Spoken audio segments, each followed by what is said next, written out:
At his secret mountain headquarters somewhere in Yugoslavia is the leader of the embattled Yugoslav Army of Liberation, Marshal Tito.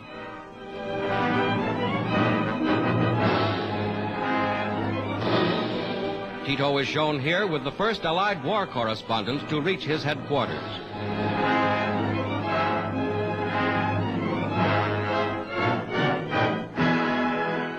The town of Drvar, which has changed hands 6 times in bitter fighting between partisans and the enemy. Now, fighting Yugoslavs go about their business behind the German lines. A little while ago, I did a Q&A video, and in that video, I expressed how Titoists were reactionary. Well, as you can imagine, Titoists didn't like that. One particular person disagreed with me, and this is the argument that he gave. Yugoslavia differed from the USSR in a significant way, the workers' ownership of enterprise. The USSR relied on state-run collectivization. Marxism is against the state even existing. There's 3 things wrong with this statement.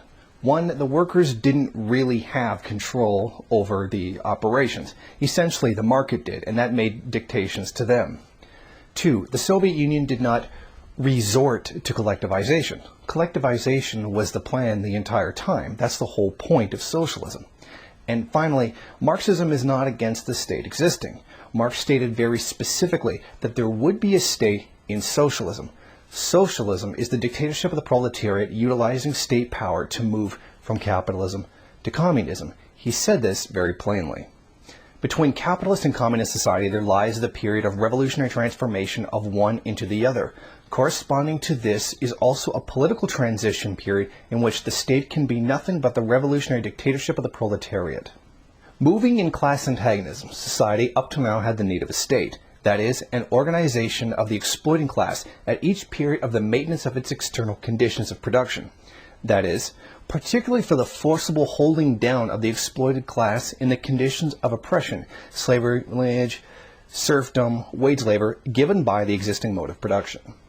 As soon as there is no social class to be held in subjugation any longer, as soon as class domination and the struggle for individual existence based on the anarchy of production existing up to now are eliminated together with the collisions and excesses rising from them, there is nothing more to repress.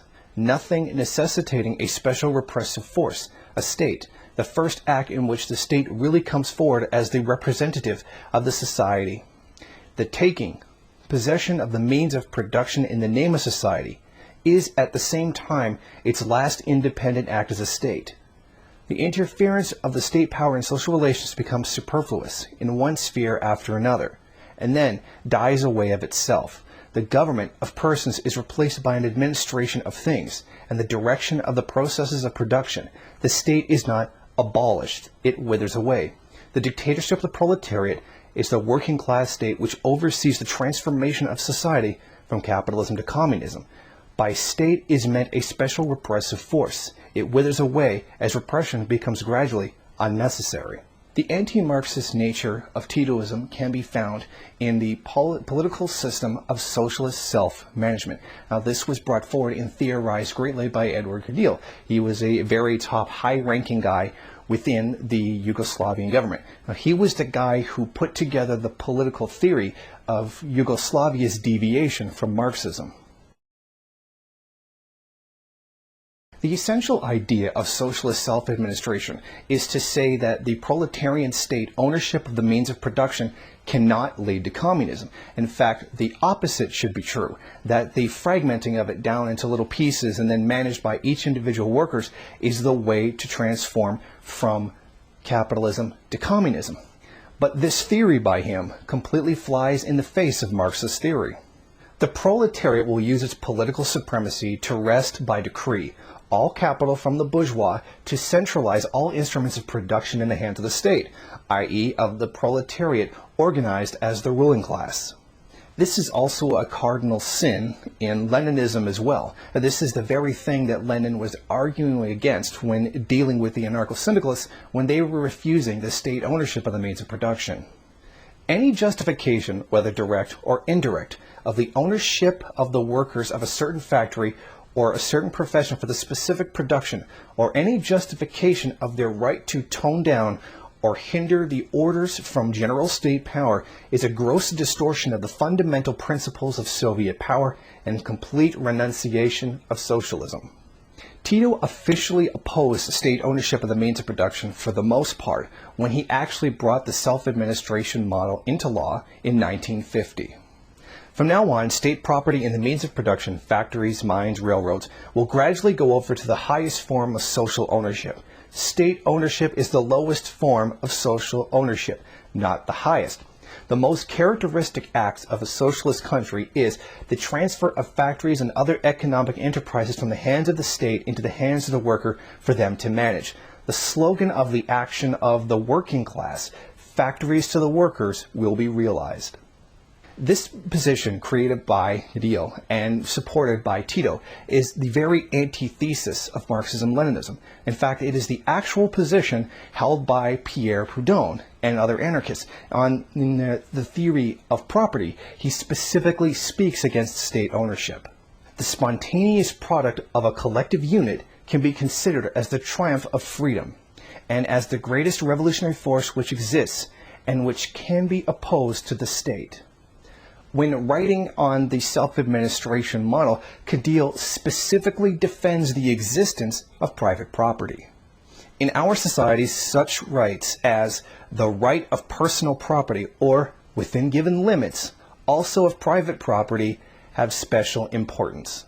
As if this wasn't bad enough, the Yugoslavian constitution also defended private property. Private owners have the same socio-economic position, the same rights and obligations as the working people in the socio-economic organizations. In the Communist Manifesto, Marx states very clearly, the theory of the communists may be summed up in a single sentence, abolition of private property. The Yugoslavian system could not have been any more openly reactionary. It literally defends the existence of private property, which is the very antithesis to Marxist theory. It then goes on to literally reject the idea of state ownership, which is the very transitory tool that we are supposed to be using to transition towards communism. The removal of industry from the state and put into private hands is literally the first step towards the restoration of capitalism. It is literally antithesis to what socialism is supposed to be. Now, this is the very thing that caused the restoration of the capitalist class in Yugoslavia. In fact, many of those worker collectives ended up being capitalists themselves, because we cannot presuppose that a worker collective cannot be bourgeois. Of course it can. This self-administration model is literally not really any different than anarcho-syndicalism, except that there is actually a state involved. The Titoism cannot claim to be socialist because it is actively seeking to do the opposite of what socialism is. And that seemed to be a theme throughout Tito's entire reign. He did all kinds of things that were directly anti-socialist, like taking loans from the IMF, or selling his country as a cheap labor supply to the West. One of the most important aspects of socialism is the organization of agriculture into collectives. The Tito government did have collectives, but they were very poor in quality and not well executed. They were eventually dismantled to become private property once again, restoring the kulak class. That new system was restored and gave benefit to the great landlords again. The method gave land back to the landlords without causing too much of a problem given the way that they carried it out.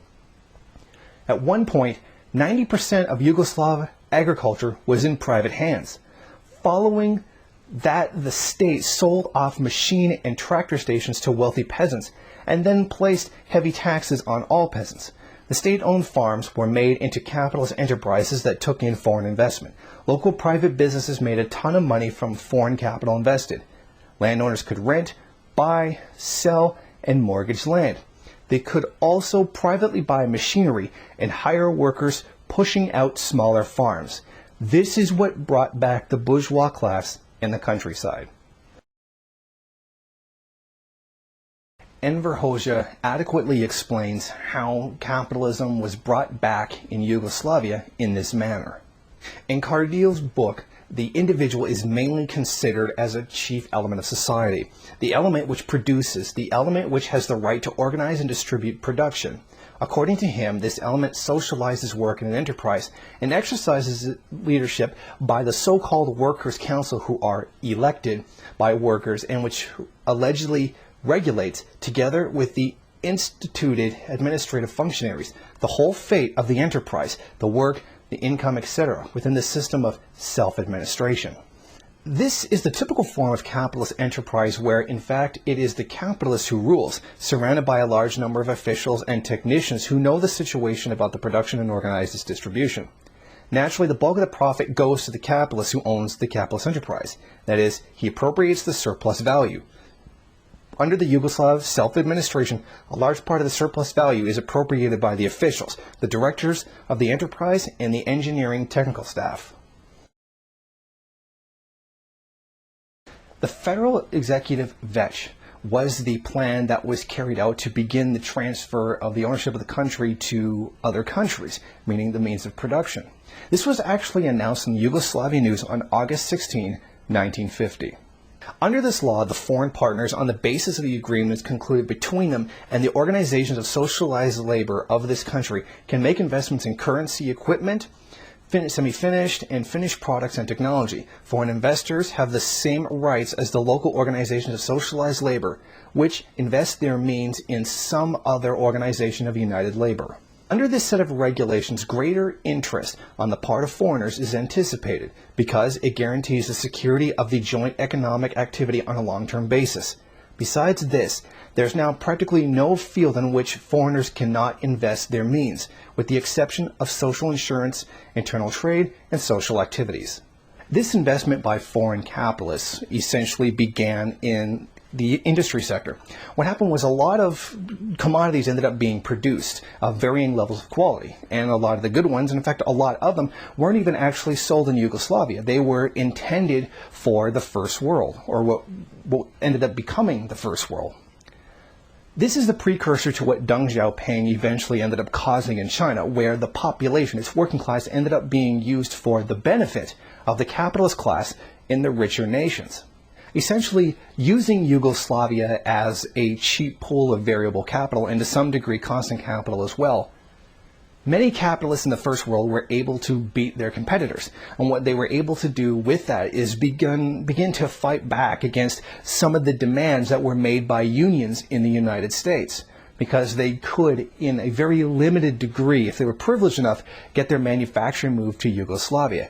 And this, in a sense, in a way, actually turned one section of the proletariat against another, which actually does kind of lead into some third worldist theory, where one part of the working class in the First World is actually in a contradiction with the working class in the Third World.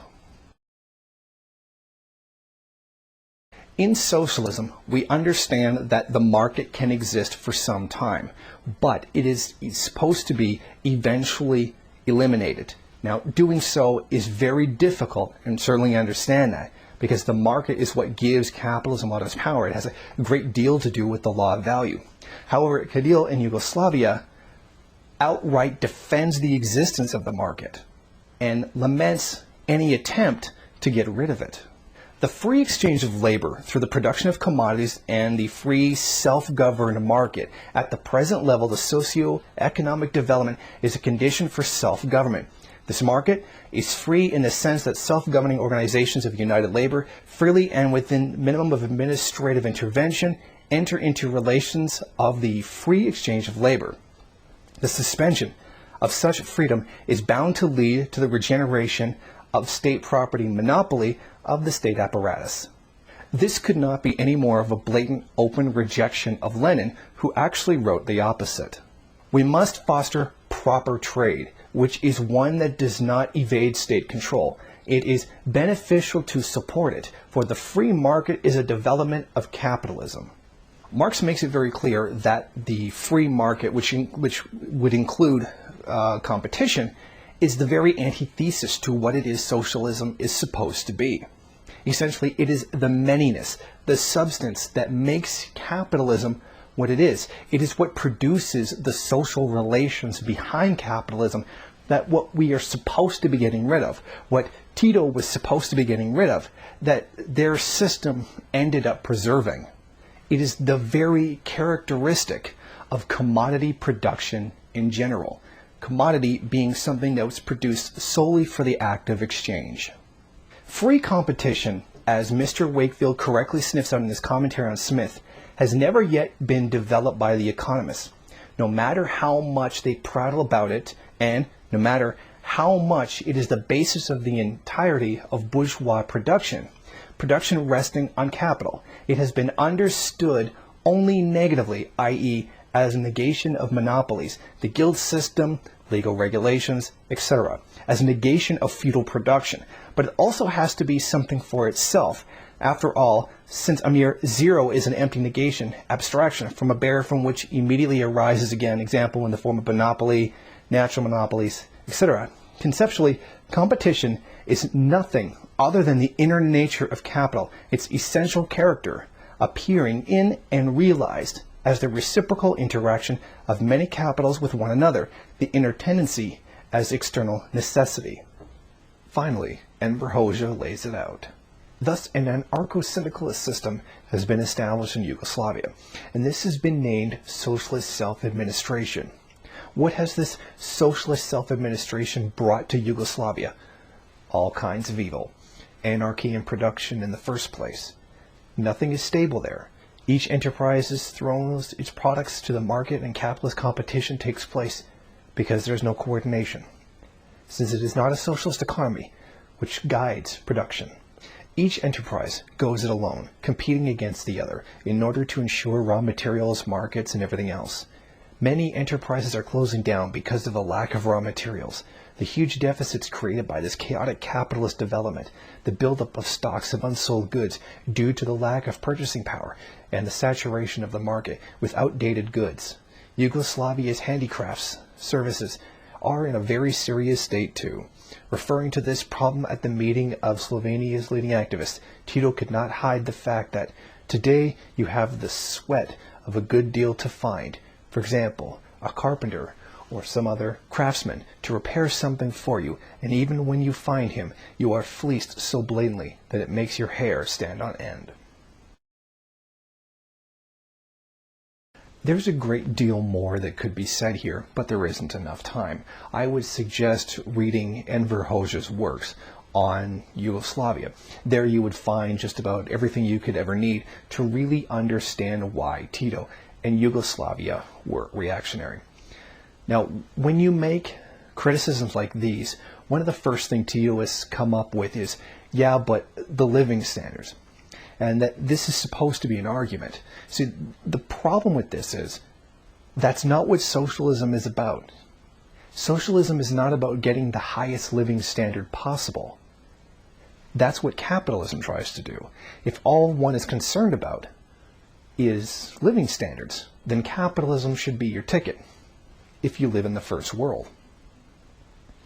Socialism seeks to build an equality, a consciousness not based on raising a living standard as high as possible, but by creating an equality, a connection with other people. You don't just do that by trying to give everybody middle-class first world status. This literally goes against what socialism and eventually communism is supposed to be. It's also very important to remember that these great living standards, that Yugoslavia had, was bought with debt. And it came at the cost of the destruction of the socialist system in the country.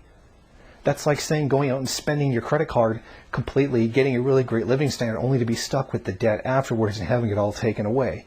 That's somehow a good living standard. It's not. That's not how you build a society, and that's sure as hell not how you build communism.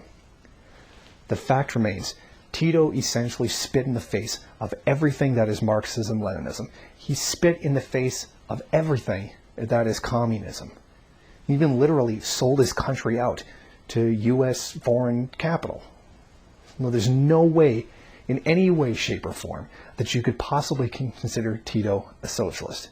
Just because the guy looks cool smoking a cigar and has tons of really cool propaganda pictures, doesn't make him a good socialist.